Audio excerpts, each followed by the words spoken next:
آج کا دن پاکستان کی جمہوریت کا جو بدقسمت ریکارڈ رہا ہے اس کی گواہی دے رہا ہے، وہ اس طرح سے کہ وزیر اعظم جناب نواز شریف اور پاکستان مسلم لیگ نون نے آج اپنی سابقہ حکومتوں کی مدت کا ریکارڈ توڑ دیا ہے۔ گویا کہ اب تک انہوں نے جتنے روز حکومت کی ہے پچھلے 2 دور اقتدار میں جناب نواز شریف اتنے روز حکومت نہیں کر سکے تھے، اور وزارت عظمیٰ کا حلف اٹھانے کے بعد آج انہوں نے 969 دن مکمل کر لیے ہیں، جبکہ نواز شریف صاحب نے تیسری مرتبہ 5 جون 2013 کو وزیر اعظم کے عہدے کا حلف اٹھایا تھا، اور آج وہ 969 دن بخیر و خوبی سے حکومت چلا چکے ہیں اور اپنا سابقہ ریکارڈ توڑ چکے ہیں۔ یہ تو آپ کے علم ہے کہ پاکستان میں اس سے پہلے یہ رواج رہا ہی نہیں ہے کہ جمہوری حکومتیں اپنی 5 سالہ مدت حکومت پوری کرے۔ صرف یہ گزشتہ حکومت تھی پاکستان پیپلز پارٹی کی جس نے پورے 5 سال کیے تھے۔ اس سے قبل 2 بار پاکستان پیپلز پارٹی اور پاکستان مسلم لیگ نون کی حکومت رہی جو تقریباً وسط مدتی ختم ہو گئی۔ اس سے قبل 17 جنوری 1997 کو میاں محمد نواز شریف نے دوسری بار وزیر اعظم کا منصب سنبھالا اور وہ 968 روز حکومت کر سکے، کیونکہ 12 اکتوبر 1999 کو اس وقت کے chief of army staff general Pervez Musharraf نے ان کی حکومت ختم کر دی تھی۔ میاں محمد نواز شریف پہلی بار 6 نومبر 1990 کو وزیر اعظم بنے تھے، اور 895 دن بعد اس وقت کے صدر غلام اسحاق خان نے 18 اپریل 1993 کو انہیں گھر بھیج دیا تھا۔ یہ دونوں جو مدتیں تھیں یہ تقریباً وسط مدتی ان کی حکومت تھی، لیکن آج وہ دن ہے جو کہ جناب نواز شریف نے ریکارڈ بنا لیا ہے اپنی دور کے اقتدار کا۔ دونوں حکومتوں میں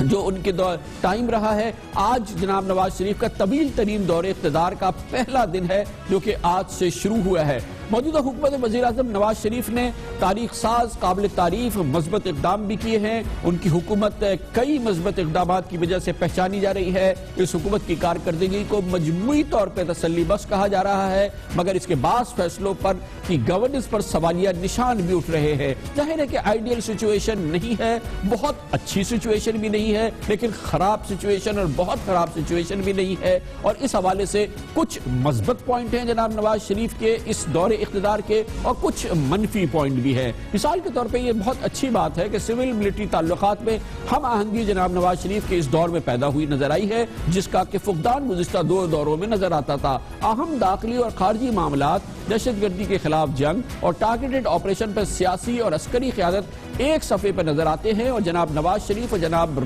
جنرل راحیل شریف ایک جگہ متحد نظر آتے ہیں، جو کہ جناب نواز شریف کے دور اقتدار کے لیے، ان کی حکومت کی گورننس کے لیے، اس کے تاثر کے لیے اور پاکستان کے عوام کے لیے یقینی طور پر ایک اچھی اور پازیٹیو چیز ہے۔ مگر یہ منفی چیز ہے کہ وزیر اعظم جناب نواز شریف اپنی کابینہ کے اہم وزراء کے درمیان ہم آہنگی پیدا نہیں کر پائے ہیں۔ ان کی کابینہ ایک مؤثر ٹیم کی طرح سے کام کرتی نظر نہیں آ رہی۔ کابینہ میں آپس میں رابطے کا فقدان ہے، اور مختلف وزراء مختلف گروپس میں تقسیم ہیں، اور اس کی گواہی مختلف اسپیسیفک کیسز کے ذریعے دی جا سکتی ہے۔ یہ بڑی پازیٹیو بات ہے کہ 14 اگست 2014 سے شروع ہونے والے تحریک انصاف کے 126 روزہ دھرنے میں سیاسی بالغ نظری اور معاملہ فہمی کا مظاہرہ کیا جناب نواز شریف نے اور ان کی حکومت نے، اور اس انداز سے اس سچویشن کو ڈیل کیا کہ ان کی حکومت بھی بچ گئی اور جمہوریت بھی بچ گئی۔ یہ یقینی طور پہ گزشتہ 2.5 سال کے دوران جناب نواز شریف کا ایک کریڈٹ رہا ہے، مگر یہ بات بالکل منفی ہے کہ جناب نواز شریف نے دسمبر 2015 تک قومی اسمبلی کے 234 اجلاس میں سے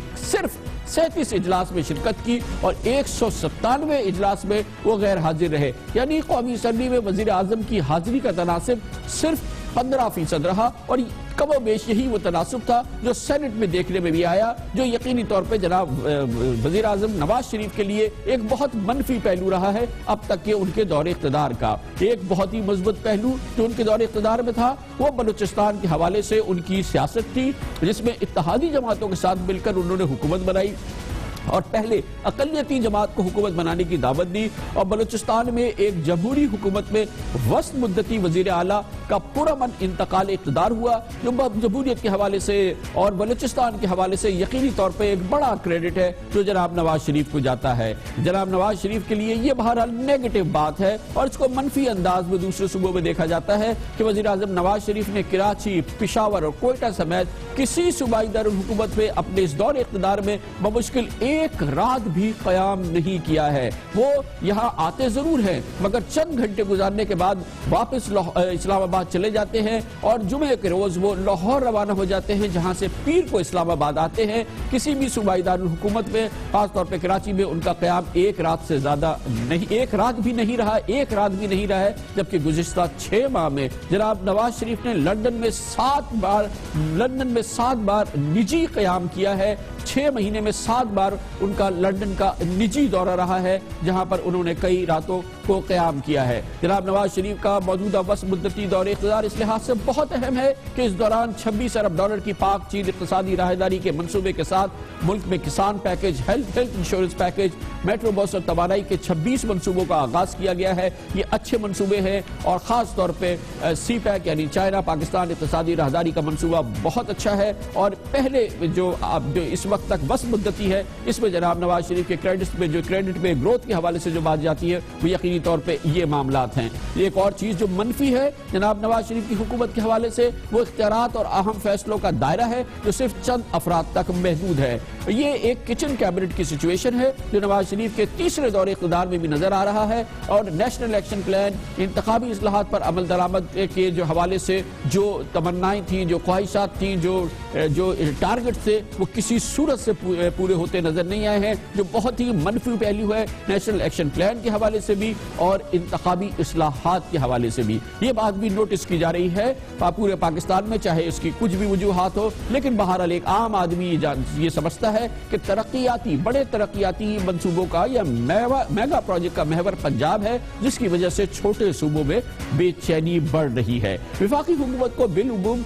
ترقیاتی منصوبوں میں اس وقت یہ جو بڑی ایک پازیٹیو بات ہے جو حکومت کے حوالے سے, وہ یہ کہ وفاقی حکومت میں بالعموم جو کہ بڑے پروجیکٹ ہو رہے ہیں اس میں ضرور کہیں تحفظات ہوں گے, کہیں شبہات ہوں گے, کچھ سوالات ہوں گے جو کہ ہوتے ہیں, لیکن مجموعی طور پر میگا کرپشن کے الزامات کا وفاقی حکومت کو سامنا نہیں ہے. اور کرپشن کی چھاپ موجودہ حکومت پہ وفاقی حکومت کے حوالے سے, موجودہ حکومت کے حوالے سے بالکل نظر نہیں آتی, اور کوئی نہیں کہہ رہا, نہ کہہ سکتا ہے کہ اس وقت کرپشن کا دورہ ہے. لیکن یہ بات بہت منفی ہے جناب نواز شریف کے اپنے سیاسی وعدوں کے لحاظ سے اور ان کی اپنی پوزیشن کے لحاظ سے کہ ملک میں حکومت کے تیسرے سال بھی پنجاب اس وقت بدترین گیس لوڈ شیڈنگ کا شکار ہے, بلکہ اس میں اضافہ ہو رہا ہے جو کہ تمام وعدوں کے اگینسٹ ہے. 2013 میں گیس لوڈ شیڈنگ 8 گھنٹے, 2014 میں 10 گھنٹے تھی, گزشتہ سال 12 گھنٹے تھی, اور اب جو مختلف اعداد و شمار ہمارے سامنے آ رہے ہیں, پنجاب بھر میں گیس لوڈ شیڈنگ کا دورانیہ 18 گھنٹے تک ہو چکا ہے. پنجاب کے شہر فیصل آباد میں گزشتہ کئی دن ایسے آئے کہ پورے دن 5 دن تک وہاں پر گیس کی سپلائی نہیں تھی. تو مثبت پوائنٹس بھی ہے, منفی پوائنٹ بھی ہے, لیکن مجموعی طور پہ کارکردگی تسلی بخش ہے جناب نواز شریف کے اس طویل ترین دور اقتدار کی. اس حوالے سے تجزیہ بھی حاصل کرتے ہیں, اور اس کے لیے ہمیں جوائن کیا ہے پاکستان کے معروف پولیٹیکل اینالسٹ اور ایکسپرٹ جناب مشرف زیدی نے. بہت بہت شکریہ زیدی صاحب, آپ نے ہمیں جوائن کیا. آپ جناب نواز شریف کا یہ طویل ترین دور اقتدار جو کہ آج طویل ترین ہو گیا ہے, ان کا تیسرا جو دور اقتدار تھا, اس کو آپ کس انداز سے, اس کی پہچان کیا ہے؟ کامران صاحب, سب سے جو چیز سٹرائکنگ ہے اس دور میں وہ یہ ہے کہ کچھ چیزوں میں میاں صاحب نے کلیئرلی کچھ لیسن سیکھے ہیں. اپنے پچھلے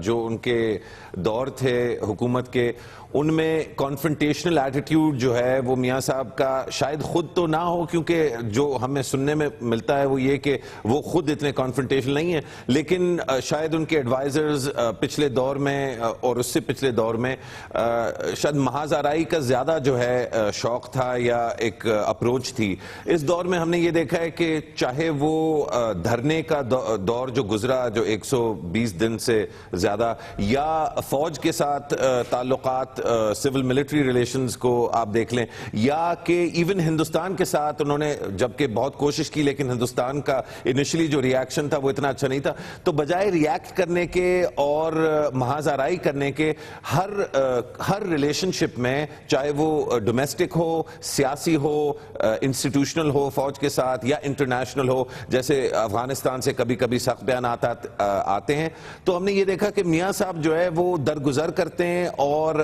دل بڑا رکھتے ہیں اور چیزوں کو سیٹل ہونے دیتے ہیں, اور اس سے کرائسس, کبھی کبھی کرائسس لمبا ہو جاتا ہے, جس طرح دھرنا شاید کچھ لوگ یہ سمجھتے ہوں کہ اگر زیادہ تیزی سے ریاکٹ کرتے تو کم دور کا ہوتا, لیکن الٹیمیٹلی جو بھی سولوشن ہوتی ہے اس میں چیزیں ریلیٹیولی آرام سے سیٹل ہونا شروع ہو جاتی ہیں. تو یہ واقعی ایک بڑا کریڈٹ ہے کہ جو جمہوریت کے اہم ترین ستون ہوتے ہیں, مثال کے طور پہ اس وقت پاکستان میں ہم ضرور کہہ سکتے ہیں کہ میڈیا مجموعی طور پہ آزاد ہے, عدلیہ آزاد طریقے سے کام کر رہی ہے, جمہوریت پرفارم کر رہی ہے, پارلیمنٹ کام کر رہی ہے, مجموعی صورتحال جو ہے وہ اس لحاظ سے جو جمہوری اقدار ہیں اس کا تحفظ ہے, سیاسی قیدی نہیں ہے پاکستان کے اندر. یہ ہماری پازیٹیو پوائنٹس ہے, اور آپ کے خیال میں یہ ہے نا ایسی صورتحال, یہ ایک مجموعی طور پہ بہت مثبت کیفیت ہے؟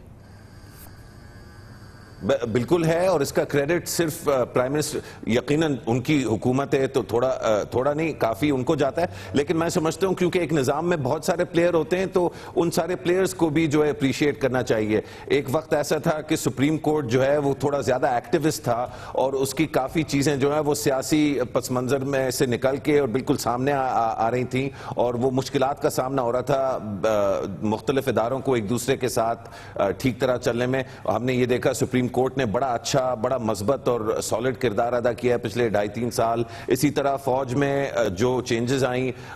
ان کی وجہ سے ایک بہت اچھا مستحکم, عوام میں بڑا کانفیڈنس آیا ہے ہمارے اداروں میں پچھلے 2-2.5 سال میں. تو اس طرح سے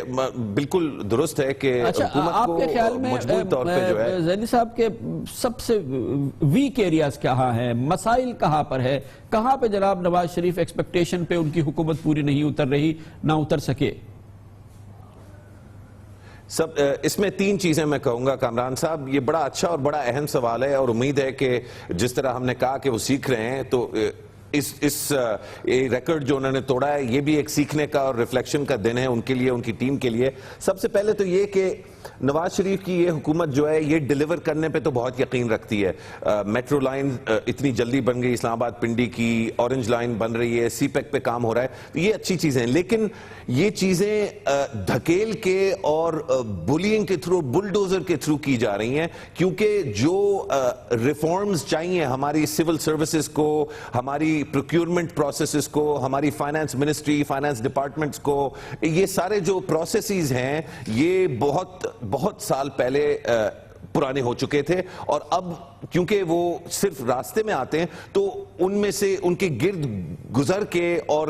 صرف چند ایسے سول سرونٹس ہیں جو ڈیلیور کر سکتے ہیں, تو ان کا جو ہے بول بالا ہے, ان کو اپریشیٹ کیا جاتا ہے, اور اچھی بات ہے وہ کام تو کر رہے ہیں, لیکن نظام جو ہے وہ بنایا نہیں جا رہا. تو سب سے پہلی جو کرٹیسزم ہے وہ یہ کہ ریفارم نہیں ہو رہا, ڈیلیوری ضرور رہی ہے, ریفارم بھی ساتھ ساتھ ہونا چاہیے. دوسرا یہ کہ اگر آپ ان کی کیبنٹ یا ان کے قریبی جو ساتھی ہیں ان میں دیکھیں کہ اردو اور پنجابی بولنے والے تو ماشاءاللہ, اور اچھی باتیں ہونا بھی چاہیے, بیشتر ہیں, لیکن ہمارے پشتو بولنے والے بھائیوں کی نمائندگی ان کے قریبی لوگوں میں بہت کم ہے. ہمارے سندھی بولنے والے بھائیوں کی اور ہمارے پنجابی بولنے والے, اپنا بلوچ زبان بولنے والے بھائیوں کی تعداد مطلب بالکل انویزبل ہے. اس کا نقصان ہے کیونکہ جو سینٹیمنٹس ان ایتھنیسٹیز کو محسوس ہو رہے ہوتے ہیں اس کی جو کمیونیکیشن ہے وہ آبویسلی اتنی اچھی طرح نہیں ہو پاتی جتنی ہونی چاہیے. اور آپ کے خیال میں فنڈامنٹل ایشو اگر کہا جائے کہ مرکزی جو ایشو رہا ہے, جو کہ ویکنس رہی ہے حکومت کی, وہ کیا ہوگی اگر ایک چیز کو ہم فوکس کرنا چاہیں جو کہ ہر صورت میں نواز شریف حکومت کو اگلے 2.5 سال کے اندر فکس کرنی ہوگی؟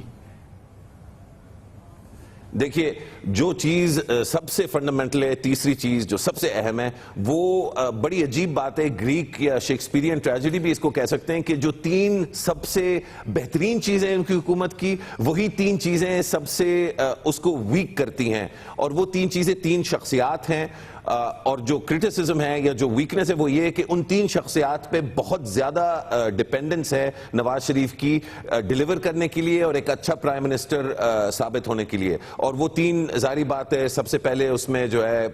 چیف منسٹر شہباز شریف ہیں جو پنجاب کو جس طرح چلا رہے ہیں, بہت محنت کرتے ہیں اور واقعی ڈیلیور کرتے ہیں. دوسرے نمبر پہ ظاہری بات ہے اسحاق ڈار ہیں جن کا بہت زیادہ ٹرسٹ اون کرتے ہیں وہ پرائم منسٹر کا, اور کسی حد تک کچھ طریقوں سے ڈیلیور بھی کیا, ہے, although اس پہ کرٹیسزم ہو سکتی ہے کہ ان کا اکنامک ماڈل کیسا ہے. اور تیسرا جو سرپرائزنگ ایک شخصیت ہے جو پہلے پچھلے دونوں دور میں نہیں تھی, وہ شاید مریم نواز شریف ہیں, جن کا خاص طور پہ دھرنے کے بعد سے بڑا اہم کردار رہا ہے ان کا نیریٹو شیپ کرنے میں. تو یہ تین چیزیں اچھی بھی ہیں کیونکہ یہ لوگ پرفارم کرتے ہیں, لیکن جو ویکنس ہے وہ یہ کہ دیکھیں اتنے بڑے ملک میں اور اتنی بڑی جمہوری جماعت میں اور اتنا پاپولر پرائم منسٹر ہو اور وہ صرف ان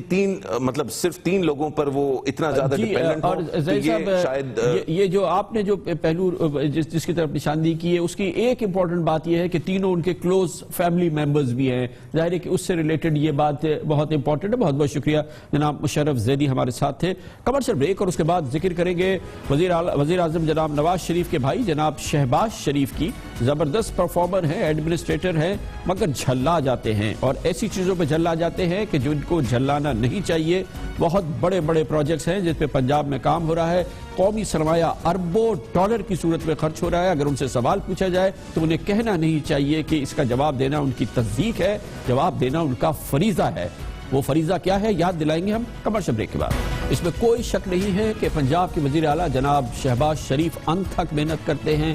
زبردست ایڈمنسٹریٹر ہیں, ڈیلیور کرتے ہیں, اور شاید پاکستان میں کوئی سیاستدان اتنی محنت کر کے اپنا کام نہیں کر رہا جو کہ جناب شہباز شریف کو اعزاز حاصل ہے, جس کی وجہ سے ان کو ایک ممتاز مقام بھی ہے. لیکن یہ تو ہے اچھی بات, لیکن کہیں مسائل بھی ہیں. جناب شہباز شریف اپنا ٹیمپرمنٹ لوز کر جاتے ہیں جب ان سے سوالات پوچھے جاتے ہیں, خاص طور پہ ان منصوبوں کے حوالے سے جس پہ قومی خزانے کے اربوں روپیوں کا بلکہ اربوں ڈالر کا خرچہ ہونا ہے. یقینی طور پر یہ قوم کا, تجزیہ کاروں کا, میڈیا کا, سیاستدانوں کا پہلا اور اولین فرض ہے کہ وہ سوالات اٹھائیں, چاہے شکوک اٹھائیں, چاہے شبہات اٹھائیں. اور جناب شہباز شریف کا وزیر اعلیٰ پنجاب کی حیثیت سے یہ فرض ہے کہ وہ ان معاہدوں کے حوالے سے سوالوں کا خندہ پیشانی سے جواب دے, کیونکہ یہ ان کے فرض میں شامل ہے. یہ فرض اس وقت بھی زیادہ بہت اہم ہو جاتا ہے جب منصوبے ایسے ہوں جو کہ سب سے بڑے ہوں اور جو کہ سب سے زیادہ لاگت کے ہوں اور جن پہ اربوں روپوں کی لاگت ہو رہی ہو,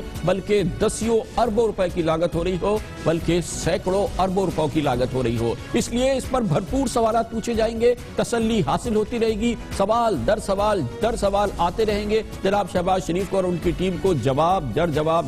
جواب دینا ہوگا. اس وقت جو سب سے بڑا اہم منصوبہ اس وقت سامنے ہے وہ پنجاب کی تاریخ کا سب سے مہنگا منصوبہ ہے, اورنج لائن منصوبہ, جو کہ اس پر لاہور میں بنایا جا رہا ہے. اس پہ کل لاگت خود جناب بقول شہباز شریف کے 180 ارب روپے آنا ہے. پنجاب کی تاریخ میں اتنی بڑی سرمایہ کاری نہیں کی گئی ہے اور یہ سرمایہ کاری لاہور کے اس ٹرانسپورٹ منصوبے پہ کی جا رہی ہے. بہت اچھی بات ہے. اس کی میرٹس اور اس کی ڈی میرٹس پہ جائے بغیر بہرحال اس کی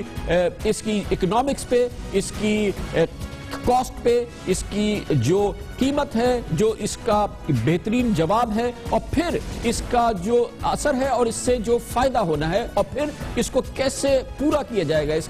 اس کو کیسے پے آف کیا جائے گا, یہ ظاہر ہے کہ بڑے بنیادی سوالات ہیں. جناب شہباز شریف ان سوالوں کے جواب انہوں نے ضرور دیے ہیں, لیکن اب وہ کہتے ہیں کہ ان سوالوں کا جواب دینا, ان شکوک اور شبہات کو اٹھائیں, چاہے وہ پبلک اوپینین کی جانب سے آئیں یا سیاستدانوں کی جانب سے آئیں. انہوں نے بہت ہی غیر مناسب انداز میں کل ایک ٹیلی ویژن انٹرویو میں کہا کہ اس کا جواب دینا وہ اپنی تصدیق سمجھتے ہیں. پہلی بات تو یہ ہے کہ اس کے اوپر جو الزامات, تو میں اس کو کوئی دھیان نہیں دیتا, اور جو لوگ کرتے ہیں بات, ان کی تو کوئی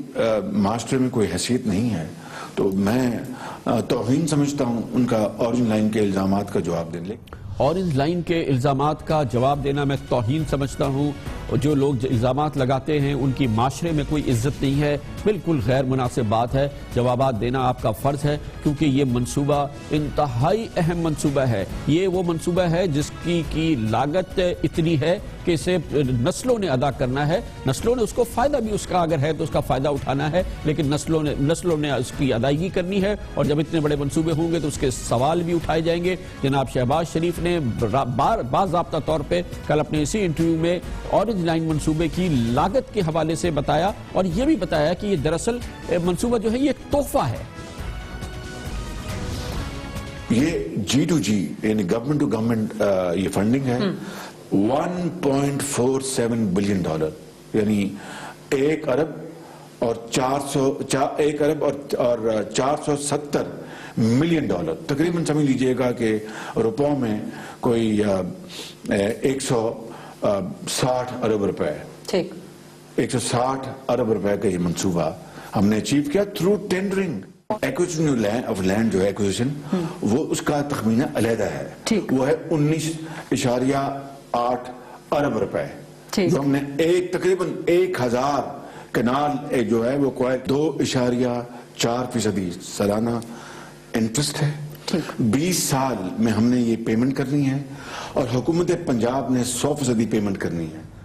جناب شہباز شریف نے یہ بھی کہا تھا اس انٹرویو میں کہ یہ چینی حکومت کا تحفہ ہے، اور یہ آپ کے سامنے انہوں نے اس کی لاگت پیش کی ہے۔ انہوں نے کہا کہ 1.47 ارب ڈالر یعنی 160 ارب روپے کا یہ اورنج لائن منصوبہ ہے، اور یہ چین کا تحفہ ہے، جس میں زمین کی خریداری پر 19 ارب روپے اضافی خرچ ہوں گے، کل ملا کے 180 ارب روپے ہو گئے۔ پنجاب حکومت کو 20 سال میں یہ رقم واپس کرنی ہے، تو گویا تحفہ تو واپس نہیں کرنا ہوتا، اس کا مطلب یہ کہ یہ تحفہ نہیں ہے، کیونکہ آپ نے خود کہا کہ یہ رقم واپس کرنی ہے، اور اس پر 2.4% سالانہ سود دینا ہوگا، یعنی کہ یہ قرضہ ہے سود کے ساتھ، تحفہ کسی صورت میں نہیں ہے۔ اور 2.4% سود آج کے اس نیگیٹو انٹرسٹ زمانے میں، جس وقت کے شرعی سود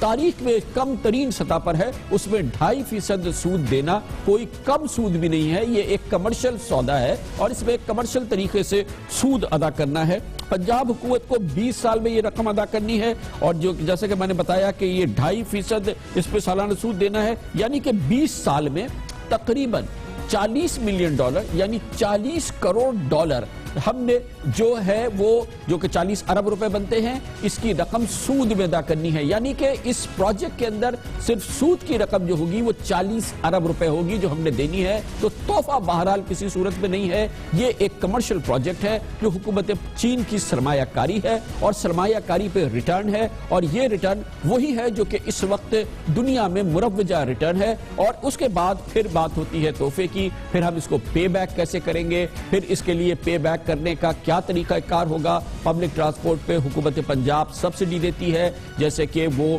میٹرو لائن کے دوسرے منصوبوں پہ دے رہی ہے، لاہور کے منصوبے پہ اور راولپنڈی میں، یعنی کہ کچھ رقم جو ہے وہ ٹکٹ سے آتی ہے، پیسنجرز دیتے ہیں، باقی حکومت پنجاب دیتی ہے، وہ بھی آپ مسلسل جاری رہے گی ظاہر ہے۔ اور پھر یہ اورنج لائن کا منصوبہ آئے گا، اس میں بھی ایک خیال کے مطابق ظاہر ہے کہ سبسڈی دینی ہے، اور پھر آپ نے سود دینا ہے، پھر آپ نے یہ رقم واپس کرنی ہے۔ اس کا مطلب یہ کہ 20 سال میں آپ نے تقریباً 225 ارب روپے جو ہیں وہ آپ نے واپس بھی کرنے ہیں۔ جب اتنا بڑا منصوبہ ہوتا ہے، جب اتنی بڑی آپ سرمایہ کاری کر رہے ہیں، جب اتنا بڑا آپ پروجیکٹ بنا رہے ہیں، تو اس پہ سوالات تو اٹھائے جائیں گے، اور بالکل اٹھائے جائیں گے۔ اور یہ آپ کا کہنا کہ اس کے جوابات دینا توہین ہے، یہ بالکل مناسب بات نہیں ہے۔ جواب دینا آپ کا فرض ہے، ہم آپ سے سوال پوچھتے رہیں گے، اس کے ساتھ ہم اس بات کو ریکگنائز بھی کرتے رہیں گے کہ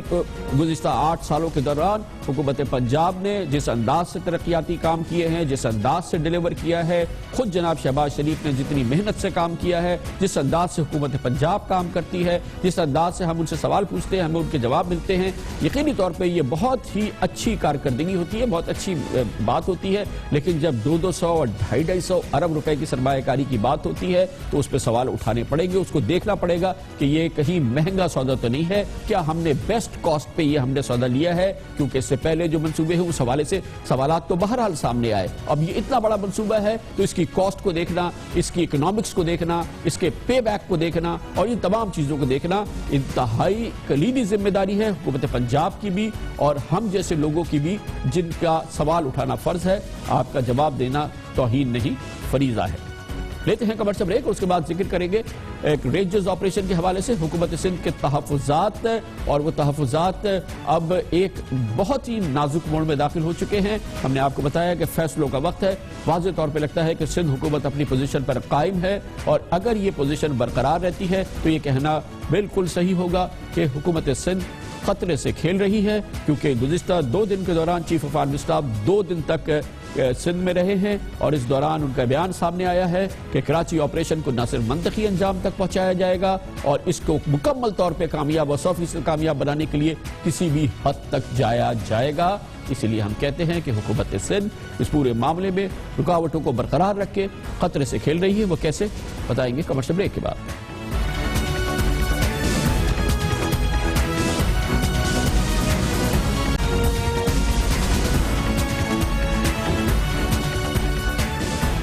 دہشت گردی کے خلاف جنگ میں مکمل کامیابی کے لیے رینجز کا کراچی آپریشن میں کامیابی اور اس کو منطقی انجام تک پہنچانا بہت ہی اس کا اہم جز ہے. اس میں بڑی شدید رکاوٹیں ہیں جو پچھلے 2 مہینے سے جاری ہیں اور مسلسل جاری ہیں اور جاری رہتی نظر آ رہی ہیں. اس سلسلے میں پچھلے 2 روز بہت اہم تھے. پیر کو chief of army staff general Raheel Sharif Karachi تشریف لائے تھے. کراچی کے کور ہیڈ کوارٹرز میں انہوں نے فوجی حکام کے ساتھ تقریباً 6 گھنٹے بات چیت کی تھی اور رینجز آپریشن کے حوالے سے کراچی میں دہشت گردی کے آپریشن کے حوالے سے جو مسائل سامنے آ رہے ہیں اس پر سیر حاصل بحث کی گئی تھی اور اس سلسلے میں ایک واضح اور مستحکم حکمت عملی ترتیب دی گئی تھی. Chief of army staff general Raheel Sharif نے اس کی منظوری دی تھی. اس کے بعد اگلے روز وہ حیدرآباد تشریف لے گئے. وہاں پر انہوں نے فوجی دستوں کا معائنہ بھی کیا اور وہاں پر بھی موجود فوجی حکام سے بڑی تفصیلی گفتگو کی اور کئی گھنٹے ایک بار پھر انہوں نے سندھ کی صورتحال کے حوالے سے سندھ میں سرحدوں کی صورتحال کے حوالے سے بہت ہی مصروف وقت گزارا.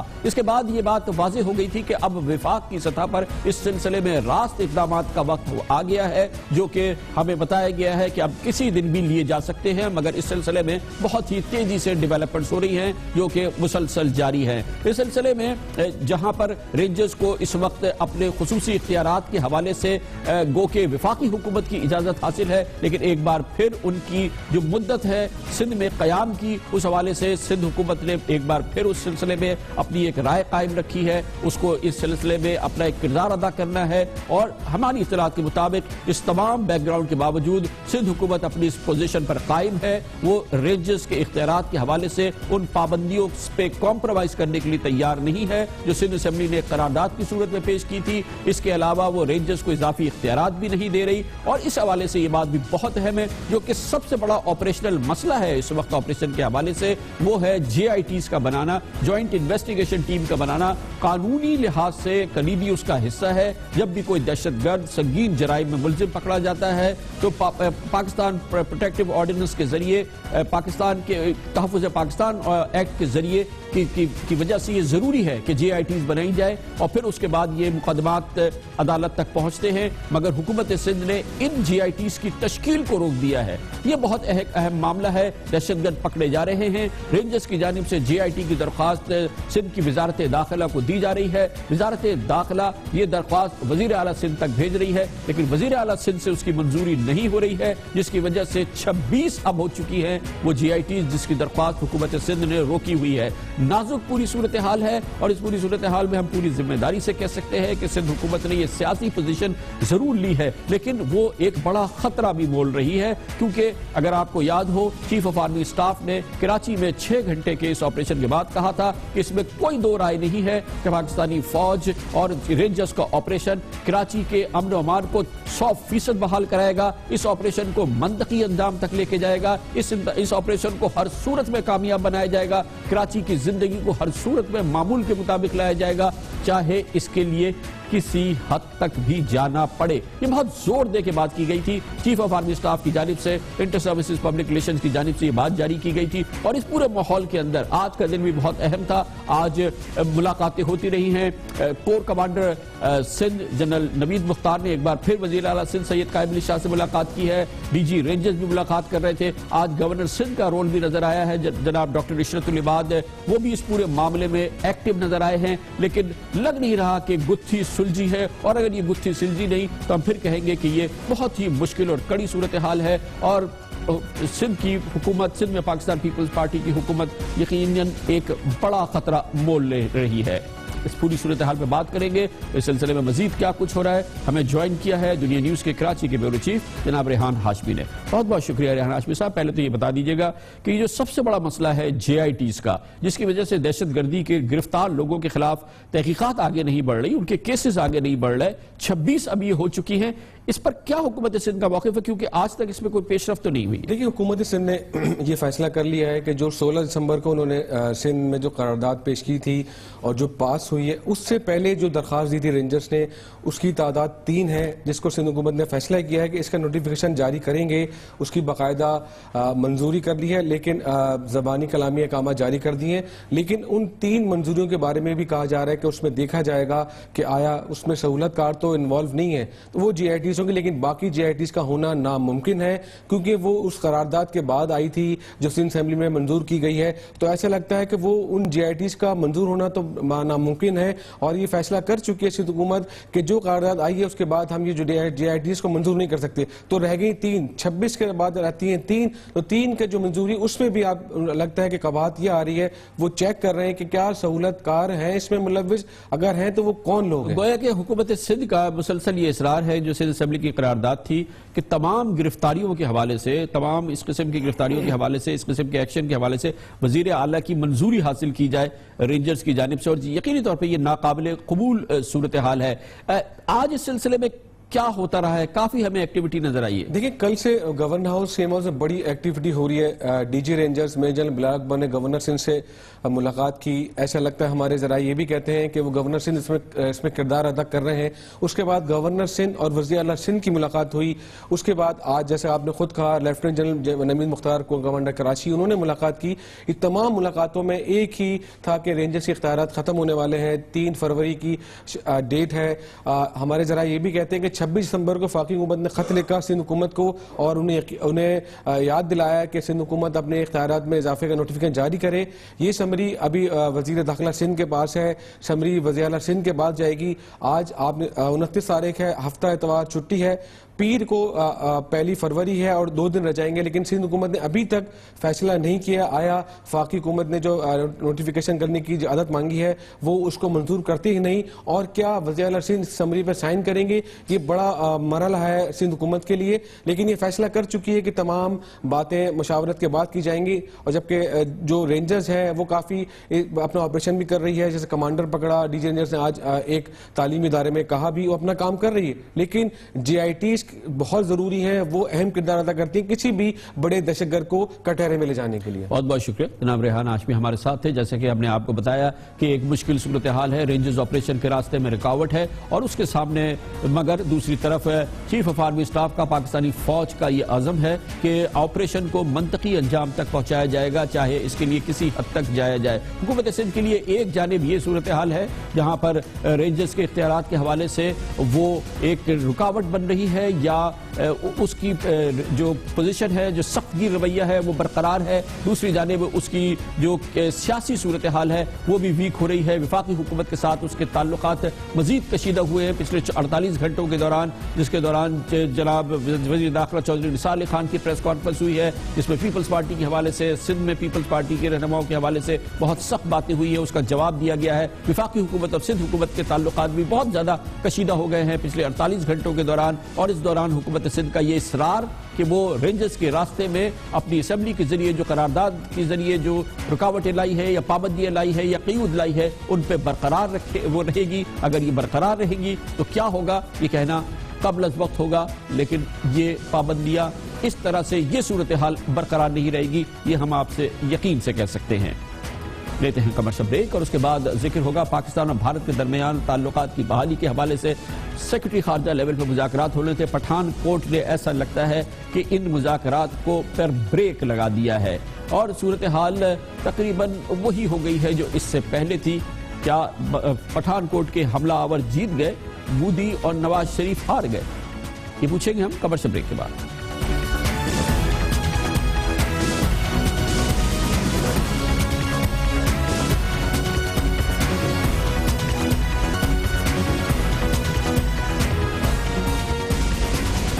پاکستان اور بھارت کے درمیان کرکٹ کا میچ تو پہلے سے پھنسا ہوا تھا، دونوں ملک ایک دوسرے کے ساتھ کھیلنے کے لیے تیار، پاکستان تو تیار، شہریار خان تو تیار تھے، مگر بھارت تیار نظر نہیں آیا۔ اب لگتا ہے کہ وہ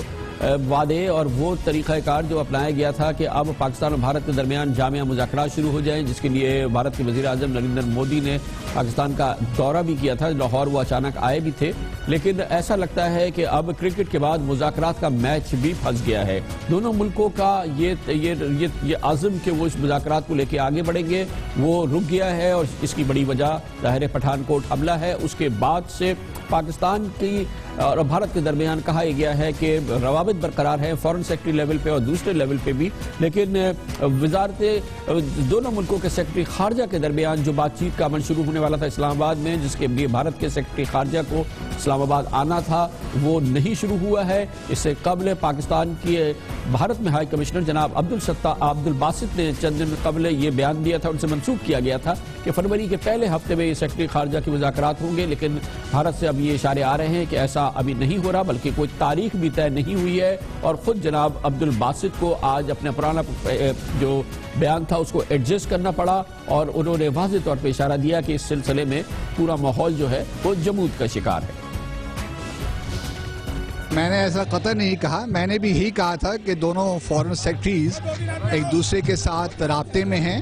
اور ابھی تک تاریخ کا فیصلہ نہیں ہوا کہ کب یہ مذاکرات یا ملاقات ہوگی، تو میں نے ایسی قطعاً کوئی بات نہیں کہی کہ فروری میں ملاقات ہوگی۔ میں نے اس امید کا اظہار ضرور کیا ہے کہ چونکہ دونوں فارن سیکرٹری نے اس بات پہ اتفاق کیا تھا کہ ان کی ملاقات عنقریب ہونی چاہیے اور ہوگی، تو میری امید تھی کہ انشاءاللہ یہ جو ملاقات ہے یہ جلد ہوگی، لیکن میں نے کوئی تاریخ انڈیکیٹ نہیں کی۔ جناب عبد الباسط آج اجمیر شریف تشریف لے گئے تھے، جہاں انہوں نے خواجہ غریب نواز کے عرس میں شرکت کی اور یہ گفتگو کی۔ اس سے قبل بھارتی وزارت خارجہ کے ترجمان وکاس سوربھ نے کل کہا تھا کہ خارجہ سیکرٹری بات چیت کا معاملہ جلد طے ہو جائے گا، تاہم انہوں نے کہا کہ ابھی کوئی تاریخ نہیں ہے، تاریخ نہیں سامنے آ رہی اور بات چیت رہ گئی ہے۔ یہ اس پوری صورتحال میں کیا ہم کہہ سکتے ہیں کہ یہ مذاکرات کا عمل اب اپنی پٹری سے اترنے کی طرف گامزن ہے؟ اس کا جائزہ لیں گے، اور اس کے لیے ہمیں جوائن کیا ہے بھارت میں پاکستان کے سابق سفیر جناب عزیز احمد خان نے۔ بہت بہت شکریہ خان صاحب، آپ کے فرمائیے گا کہ کیا ہم کہہ سکتے ہیں کہ اب موجودہ صورتحال میں یہ سیکرٹری خارجہ لیول پہ جو بات چیت ہونے والی تھی وہ نہیں ہو رہی، اس کی کم از کم تاریخ سامنے نہیں آ رہی، کیا ہم کہہ سکتے ہیں کہ یہ اس معاملے میں مذاکرات کا جو میچ ہے پھنس گیا ہے یا جمود کا شکار ہو گئی ہے پوری صورتحال؟ دیکھیں، ان کی کوئی مجبوری ہوگی، کوئی حالات کی وجہ ہوگی، ہمیں میرا خیال ہے اس کے متعلق زیادہ تشویش نہیں کرنی چاہیے، نہ اس کے روح پہ زیادہ اضطراب کا اظہار کرنا چاہیے۔ جب ان کو تیار ہوں گے ٹاکس کے لیے تو ٹاکس ہو جائیں گی، اور صحیح بات یہ ہے کہ اگر وہ تیار نہیں ہے تو بہتر ہے کہ یہ ٹاکس نہ ہوں جب وہ تیار ہوں، تاکہ میننگ فل ڈائلاگ ہو سکے۔ خان صاحب، کیا ابھی کہنا قابل وقت ہوگا کہ پٹھان کوٹ حملے کے بعد یہ مذاکرات کا جو سفر ہے یہ ڈی ریل ہو گیا ہے، یہ پری میچور ہے ابھی آپ کے خیال میں کہنا؟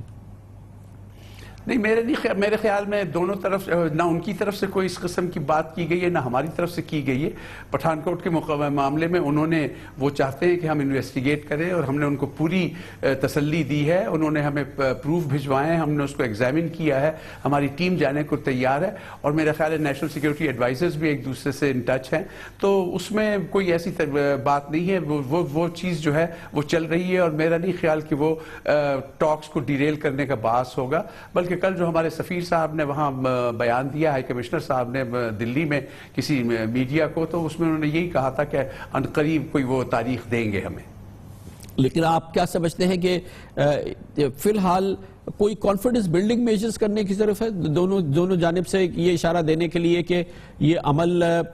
تنزلی کا شکار نہیں ہے، سی بی ایمز کچھ ہونے چاہیے؟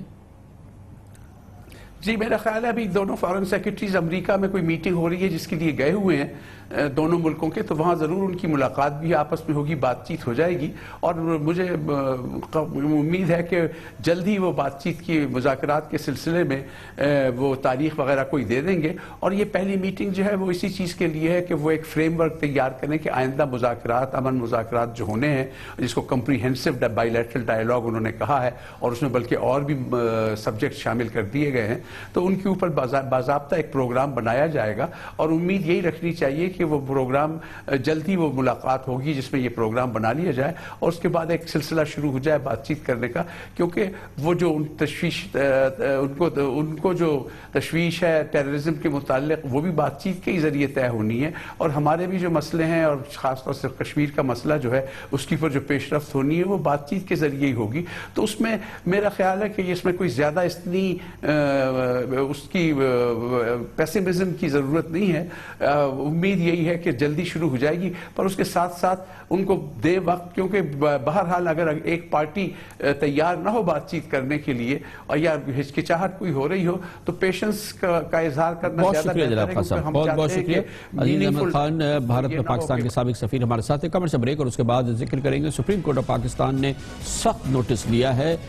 اس کے حکم کیا، یعنی جس کی کہ ایسا لگتا ہے کہ انسنی کر دیا ہے وفاقی حکومت نے۔ قومی زبان یعنی اردو کا مکمل طور پہ نفاذ ہونا چاہیے پاکستان میں، سرکاری سطح پہ ہر لحاظ سے اس کا ہونا چاہیے، اس پر عمل درآمد ہونا چاہیے۔ حکومت نے نہ ہی اس حکم پر عمل کیا ہے اور نہ ہی سپریم کورٹ آف پاکستان کے اس فیصلے کے حوالے سے کچھ ہوتا نظر آیا ہے۔ اس پر ہم بات کریں گے کمرشل بریک کے بعد۔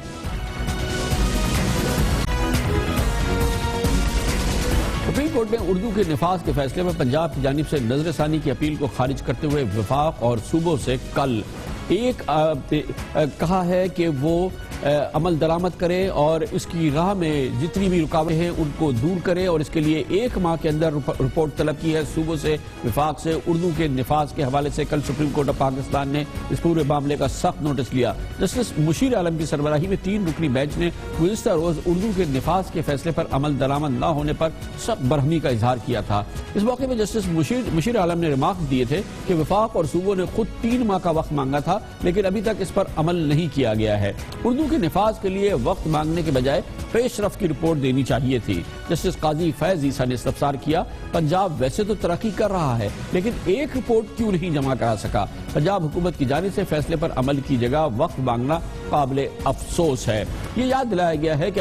آئین کی آرٹیکل 251 کے تحت اردو پاکستان کی قومی زبان ہے اور آئین پر نفاذ کے 15 سال کے اندر اردو کو سرکاری طور پر نافذ کیا جائے گا۔ یہ کہا گیا تھا آئین پاکستان میں۔ آئین پاکستان کی یہ requirement, supreme court of Pakistan کا فیصلہ کہ اردو پر مکمل طور پہ عمل کیا جائے، ان تمام چیزوں کی فی الحال کوئی قدر نہیں ہو رہی ہے، اور اب سپریم کورٹ آف پاکستان نے اس حوالے سے نوٹس دیا ہے، 1 مہینے کے اندر رپورٹ مانگی ہے۔ لگتا یہ ہے کہ سپریم کورٹ آف پاکستان بہت سنجیدہ ہے کہ اس کے فیصلے پر عمل کیا جائے اور آئین کی اس شق پر اس کی روح کے مطابق عمل کیا جائے۔ اس کے ساتھ ہی ہمارے آج کے پروگرام کا اختتام ہوتا ہے۔ سیٹرڈے سنڈے کی ہفتہ وار تعطیل رہتی ہے، پیر کو آپ سے پھر ملاقات ہوگی۔ پیر تک کے لیے کامران خان کو اجازت، اللہ حافظ و ناصر۔